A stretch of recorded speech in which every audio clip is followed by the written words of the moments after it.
Gazte ziren, aske ziren, langile ziren darro zeuden.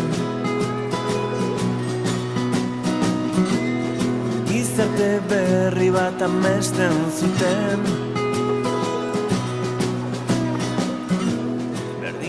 Ikusten dugu dagoeneko ja prestaketak hasi dituzuela, zer egin behar duzue, igande honetan lan egitea tokatu zaizuen hori?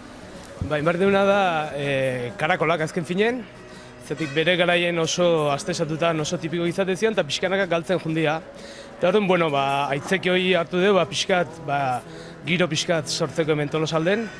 Eta gaur imarizkiago 10.000 karakol prestatu, eta, bueno, jende animatzean eta probatzea datozten. Nola prestatuko dituzue? Ohiko errezeta badago edo? Bai, hasieraten ohiko errezetakin. Osea, tomate saltzakin, urdazpiko, txoixo, pikante pixkat, eta horrearen goia bai. Eta pentsatzen dugu 10.000 prestatuz gero, jendea etortzea espero duzuela, ezta? Bai, bueno, giroa ez da oso ebiazten gabiltzalako, bai, nik uste azken finean animatuko la jendea, bai. Eta sukalderi askok esaten dutena da, bereien sukaldean bezala ez dutela inon sukaldatzen, ez dakit horrelako oturuntza bat prestatzeak, zenolako zailtasunak edo dituen zuentzat. Hombre, hemen beti gertatzen zaiguna pixkat tokiz kanpo gabiltzala.